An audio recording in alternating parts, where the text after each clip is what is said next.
As we navigate this crazy world, we must search for the truth. Then we can discover and empower ourselves to live as a free individual. Join Tammy on Journey for Truth. Hello and welcome to Journey for Truth on iHeartRadio, YouTube, Spotify. Thank you for joining us. My name is Tammy Urbanic. Journey for Truth is on a mission to explore a variety of topics, talk to different people, and really find out truth, their truth, everyone's truth, and to share that information. This week's guest is Dawn James. Dawn has experienced much adversity over the course of her life. She will speak with us about her experiences and how she has been able to overcome it. Dawn, welcome. Thank you, Tammy. Glad to be here. It's great that you're here. Now, you experienced in your younger years being blind, deaf, and mute before the age of 10. Can you talk about that? Yes, I used to think somebody didn't make me right when I was growing up. I almost thought, did somebody leave some parts up there before I arrived? I've had a lot of physical and spiritual phenomena in my entire life. And the first recollection I had was at the age of 7. And I woke up one morning and I couldn't hear a thing. And I was quite stunned. My parents were stunned, and we couldn't understand what caused it. I wasn't sick. I didn't have a fever, anything.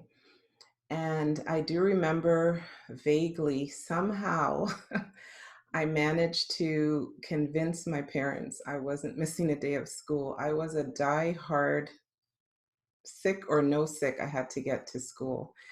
And I don't know what occurred that morning, but I was sitting on the school bus and my mom had wrote this really long note and said, hey, if she's not comfortable, please send her home. But she refused to stay home and this and that.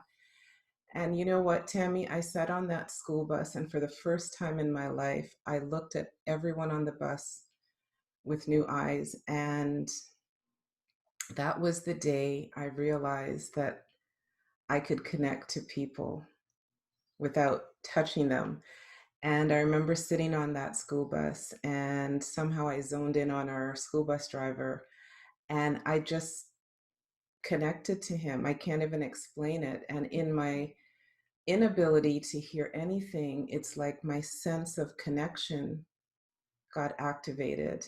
And I remember feeling this pain and I kept touching the side of my face. And I was looking at the driver and I thought, wait a minute, I'm not in pain. And I had to go through this process to figure out what I was feeling until I finally realized I was feeling his pain.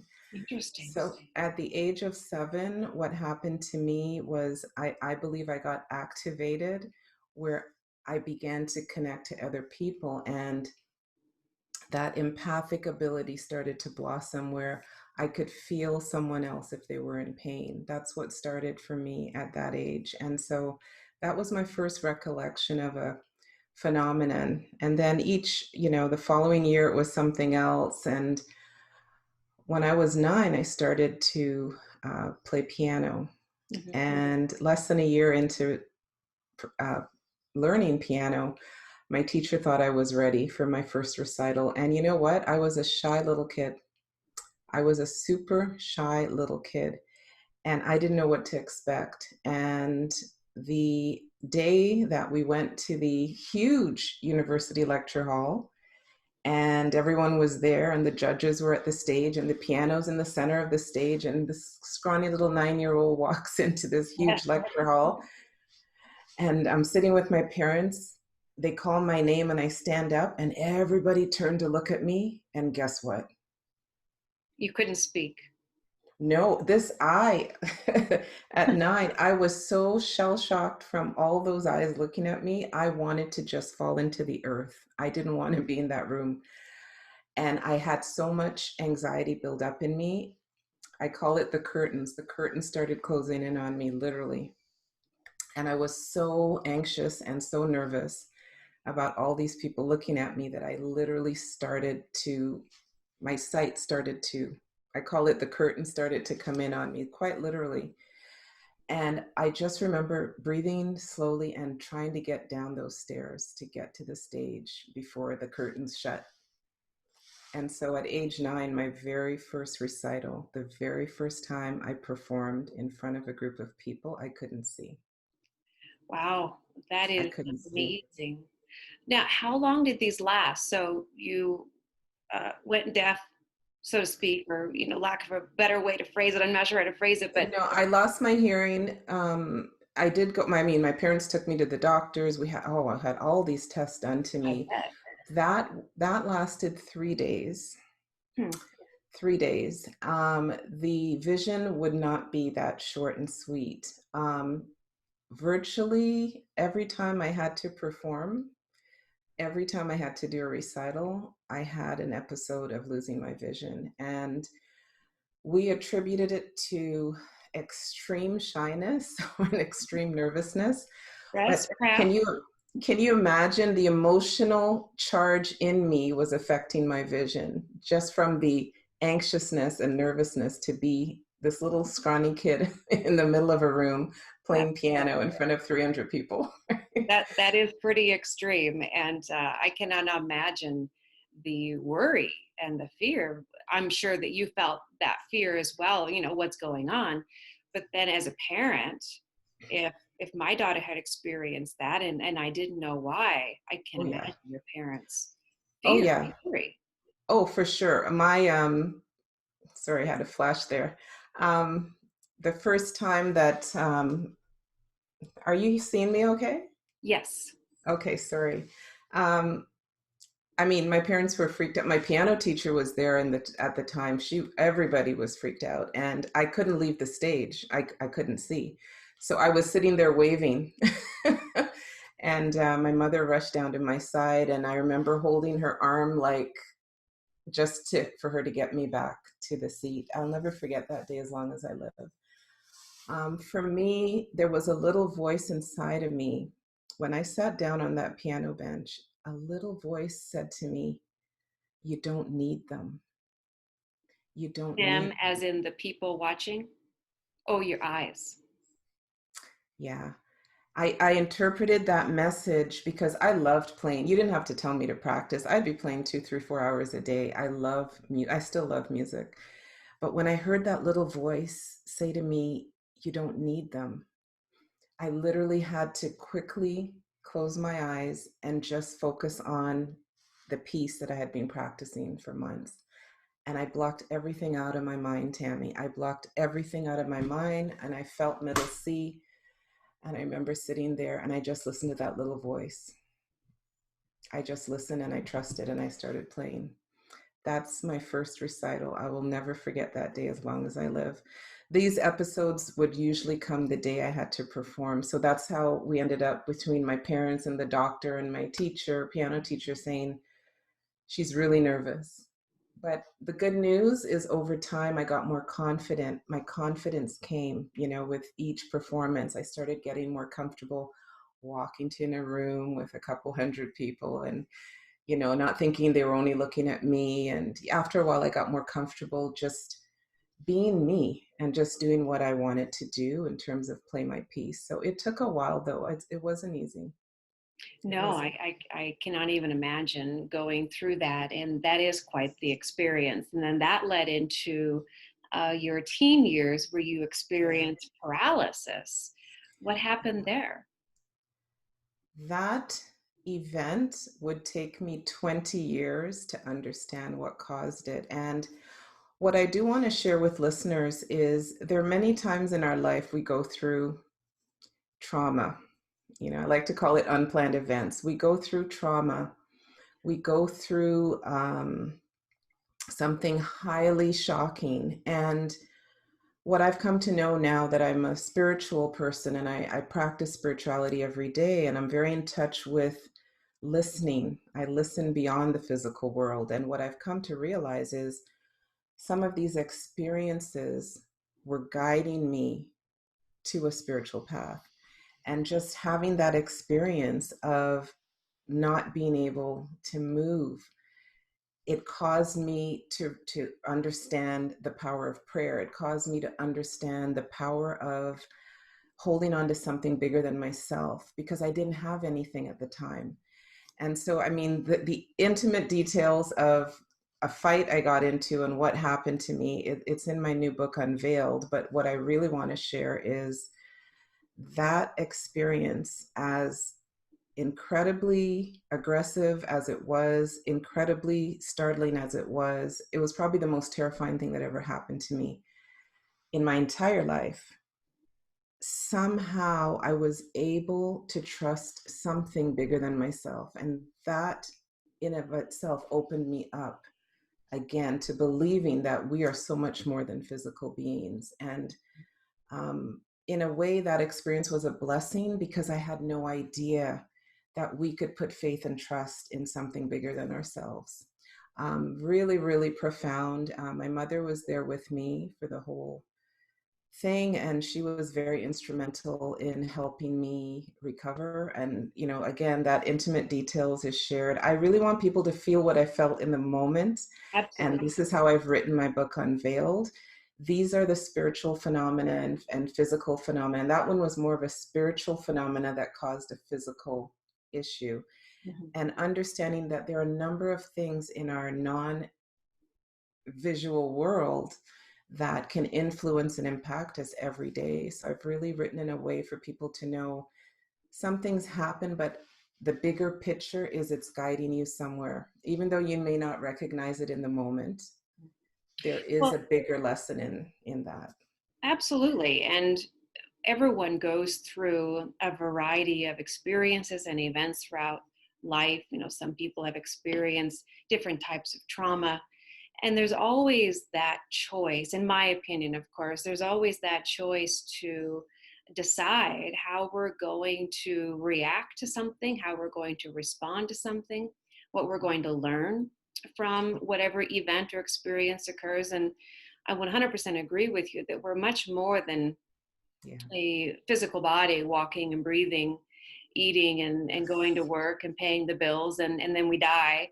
We go into the ground and we're cremated. There's so much more to life than that. And that's one of the reasons why I brought back Journey for Truth, is that sometimes we as people can get lost in our own little bubble and our own concerns or our own worries, and we forget that there's so much more out there to experience than whatever it is that we might be experiencing at any given time.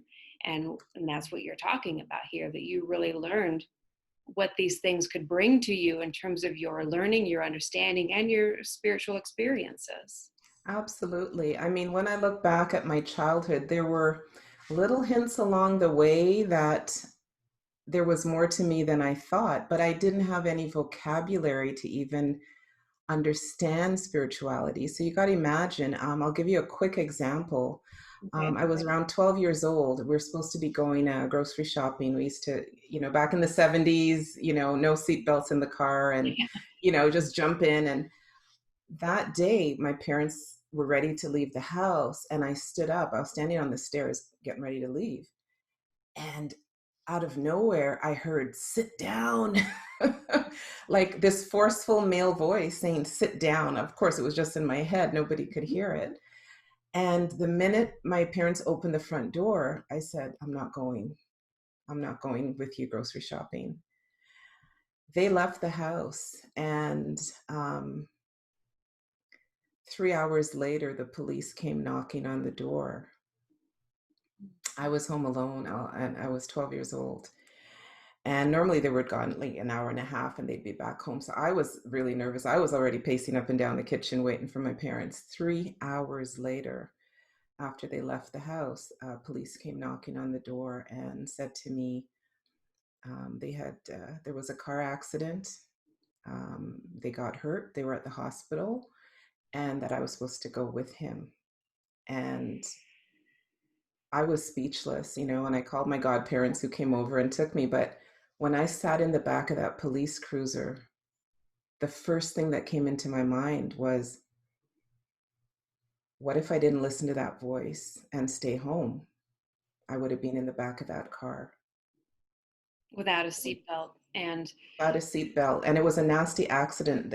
Someone was heading towards them, And to avoid a head-on collision, my dad swerved. The car went through 2 lanes and flipped over into a culvert. They were both hurt. And I thought, and then I started thinking, what was that voice and who was that voice? And, at 12 years old, I don't have any sense of angels or guides or anything. So I'm Right. like, who was that man that spoke to me? And so that voice has spoken to me 3 more times in my lifetime, literally has saved my life. So now that I'm older and I'm aware, I realize, yeah, we do have guardian angels. We do have, spirit guides, but I didn't know that at age 12. I didn't. Right. No. And that is amazing. And that must have been one strong voice for it to be booming loud enough for you to, whoa, what is this? And then to listen, to have that awareness of this voice is not kidding around. It's not playing games It, here. it was very authoritative. It was like, sit Exactly. down. I'm like, okay. Yeah, exactly. I better listen to this. And it's a good thing that you did. That is an amazing story. And at the end of our show here, we'll make sure that we get all of the links for people to purchase your book and get on the pre-launch information. Um, Now, something else led you to your spiritual awakening, is my understanding. That it was after that Yeah. event that really essentially woke you up. What was that? Well, after my episode with, not being able to walk, and I had a pretty quiet 20 years went by, going to school. I finished university, met a guy, got married, had a couple of kids, and my career shot up really quickly. Most of my life, things sped by very quickly. I kind of speed raced through school. I always got bored very easily. So by the time I was 16, I started university, which was unheard of back then. Yeah.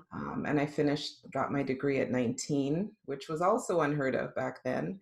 And I started my career and things moved quickly. And, I climbed the corporate ladder, and I got to what I thought was the top, and everything was going great.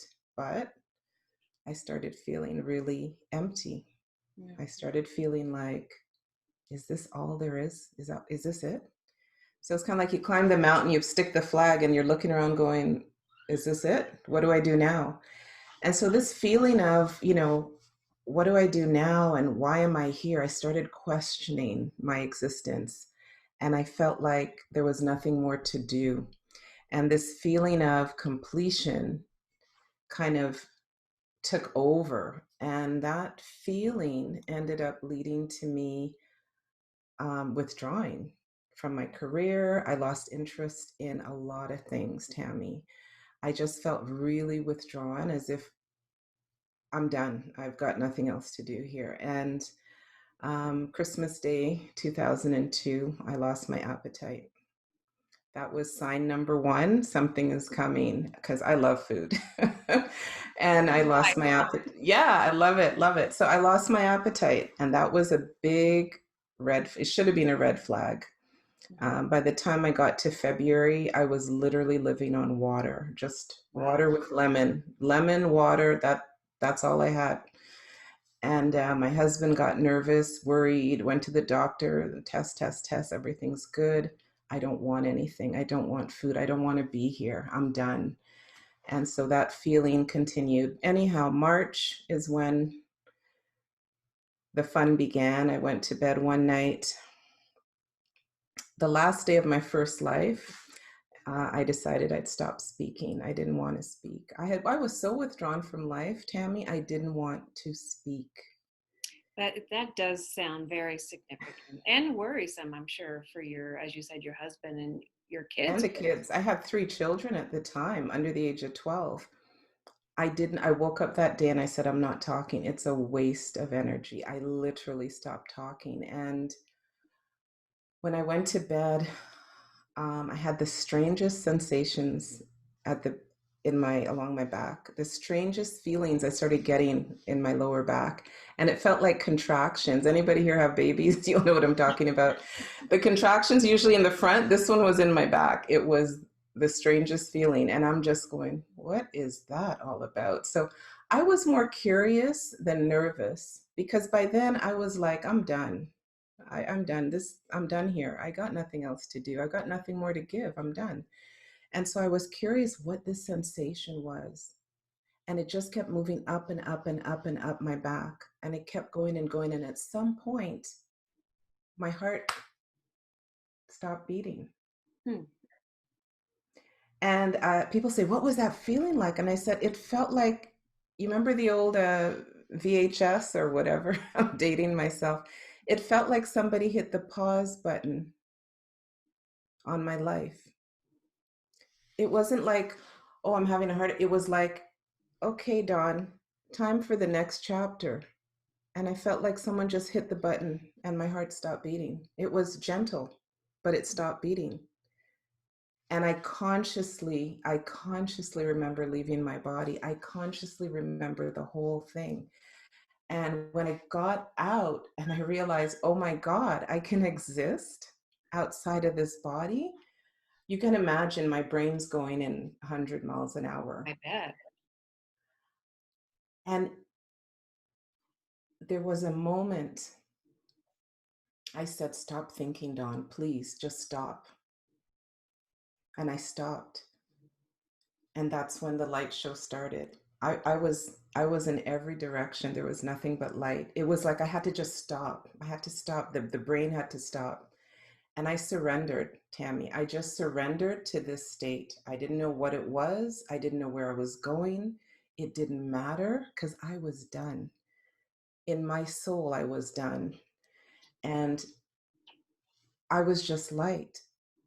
Every direction I was connected to every living thing on this planet. And it is the most loving experience I've ever had in my life, is to feel everybody and feel everything at once. It was incredible. I didn't have a name for that. I didn't even know what it was back in the time because I was like a business person. I wore a suit, I went to work. And all of a sudden, here I am connecting to everybody. And I honestly thought I had dreamt it all.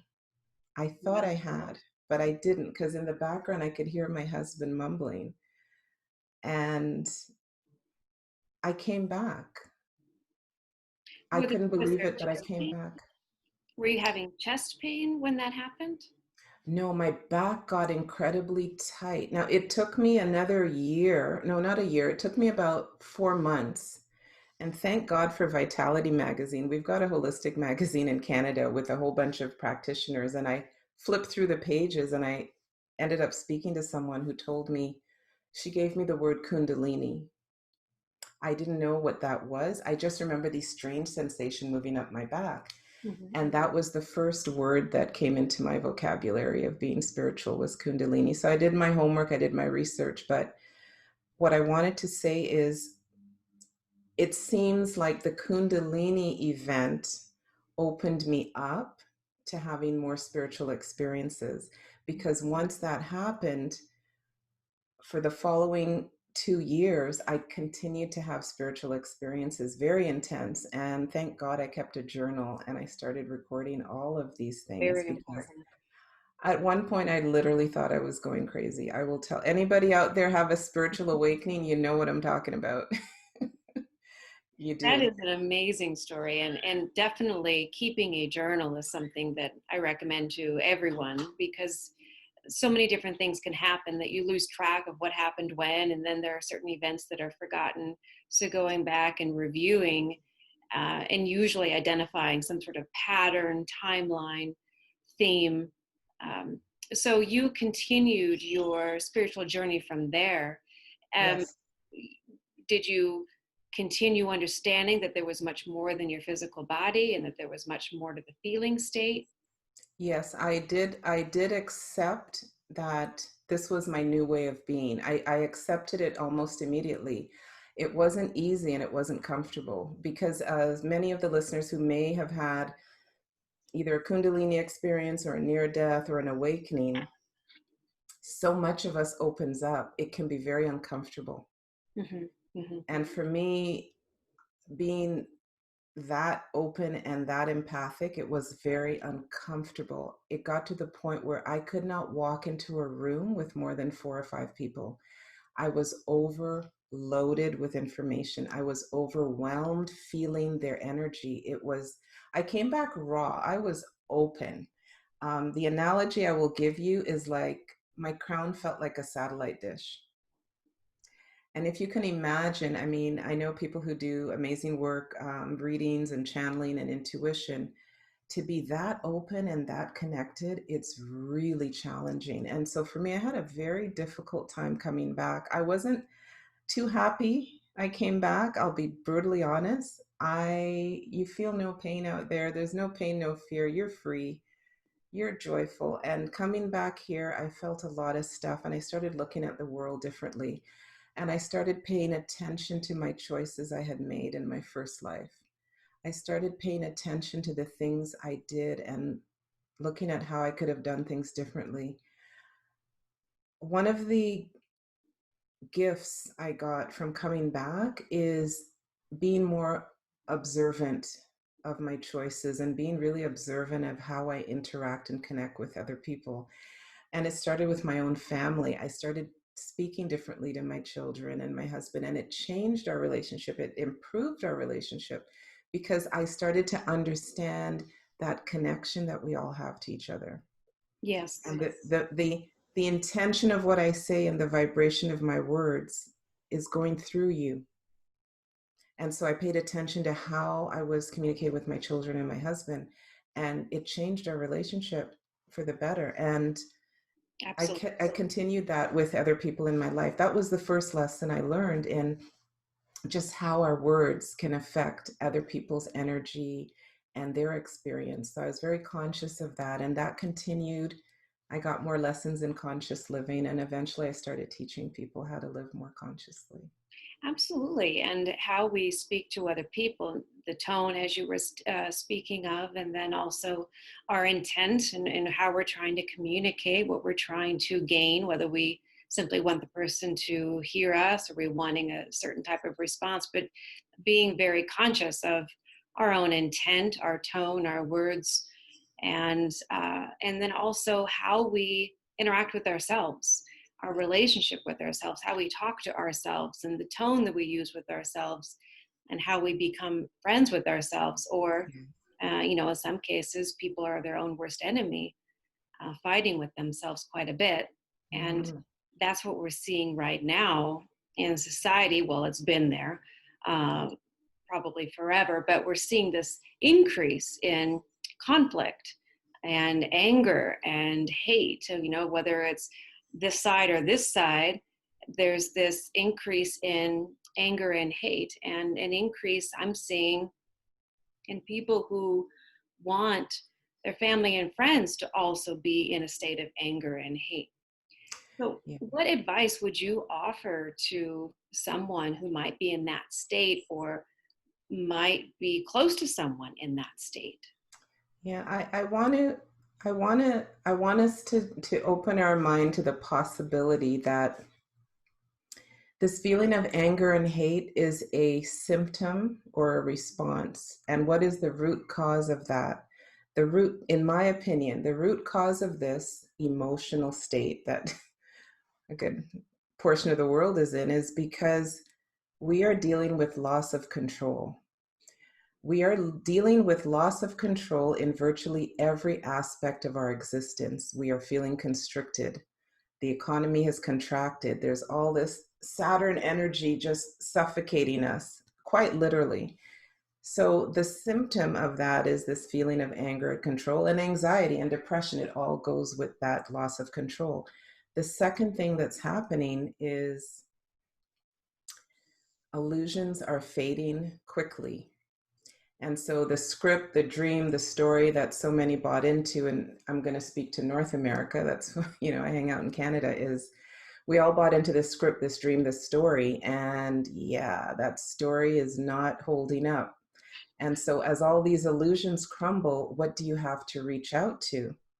So in that loss and grief, there's so many levels of grief going on this planet today virtually, think about it, loss of loved ones, loss of employment, loss of movement, loss of freedoms. There's multitudes of loss going on at the same time. Children are looking for answers from their parents. The parents can't give them answers, Right. right? So all of this grief is just compounding on itself. And so I'd like to think that reaction that people have is because of a loss of control, loss of illusion, and loss in terms of grieving. So, what do I say to that? I say one of the things I've been saying most of 2020, you need to step back from the outer world and start paying attention to your inner world. You need to check in with yourself. What are you trying to control exactly? Identify what you think you're lacking. What do you think you lost? What do you have? What can you strengthen? What can you cultivate in here? We have to pay attention in here. The universe, the world, this whole situation is forcing us to look in here, not out here. Out Right. here is like walking on quicksand right Yeah. now. Nobody wants to walk on quicksand. It seems like all of the forces are trying to get us to get into here and really check in with ourselves and start asking those tough questions, right? How do you want to show up in the world? How do you want to interact in this world? What exactly did you even bring to this world? What have you not paid attention to that you need to cultivate in yourself? As opposed to plugging into this nonsense out here, which is literally like walking on quicksand. Mhm. So that's what I say to that behavior. Check in with yourself, and the group collective mindset is not where we need to be. We are being asked to go in here. This is an individual journey. It's not a group journey. And some people don't want to even sit with themselves alone. That's true. We got some extroverts listening, I'm sure, but you got to be able to be comfortable with yourself by yourself and ask yourself some big questions. That is what we're being asked to do as individuals. So, Very much so. I completely agree. And we have the larger reality, which is what society is experiencing in multiple countries, many, many countries across the world. And then you have your individual reality, your own personal reality, and they can be very different. You can have your individual reality, which contains a lot of joy, and, peace, and contentment. And then the outer reality, the larger reality, is full of fear. What's going to happen in 2021, and where is everything going? And a lot of fear around the pandemic and multiple things, the economy. Well, we don't have control over all of that. We don't have thank you. control over the pandemic Exactly. or the Exactly. government choices. We Yeah. only have, we're only in charge of how we respond to that and Thank what you. we bring back home internally, as you were just stating. Yeah. And the other thing I've been encouraging people to do is ask yourself the question, what do I need to do now to be sustainable? Mm. We all have to make adjustments right now. Virtually every industry has been affected. The great pyramids, oil and gas, et cetera, got flipped upside down. You need to start saying to yourself, what do I need to do to be sustainable? What is going to sustain me? And what is draining me that I need to let go of? Because there's things we run to that is actually not beneficial, and things that we need to cultivate that will help sustain us beyond, for the next 2, 3, 4, 5, 10 years. These are the things we need to start paying attention to, right? Stop looking back. Looking back is not healthy. Looking too far ahead is also not healthy. What do you need to do today to Exactly. sustain yourself? That's really the key question. And a lot of light workers and practitioners have had to shift to a digital space. I'm personally doing virtual soundscape meditations now with the instruments that I play. I've switched to a virtual space because we can still connect to each other. So we need to look at different ways of sustaining ourselves. Maybe it's learning new skills. Maybe it's paring back on our lifestyle, because guess what? All those things and things aren't really bringing you joy and peace. So Right. let's start looking at a different way of being, maybe simpler, less complicated. um, yeah, I'm not saying become a minimalist, but how much stuff do you need to really make you happy? We're Exactly. now at home, people like home cooked meals. Oh my God, whoever has a cookbook out there, you guys are doing good. Yes, we have several. My husband likes to cook. That's a wonderful information. Now, Dawn, where can people sign up for your pre-launch and more information on you and your book? Thanks, Tammy. So, for the book Unveiled, which is all about different aspects of spiritual awakening, you can go to dawnjamesunveiled.com. If you're just interested in raising your frequency and conscious living, I have a collection of books online on Amazon. The website is raisethevibration.ca to check out the trilogy of books. So I love what I do. I've been teaching for 17 years and I will continue to teach because ultimately, one of the lessons I learned on the other side is we're here and we keep coming back here again and again and again until we can learn to live in harmony. And it's not just living in harmony with each other. We have to learn to live in harmony with this planet because the planet sustains us. And we have to learn to live in harmony with ourselves. Well, Dawn, thank you so much for being a guest on my show today. Thanks for having me, Tammy. Have a great day. And thank you, listeners, for joining me here as well on Journey for Truth. You can visit my website at empowermentthroughhealing.org. Until next time, have a fantastic week.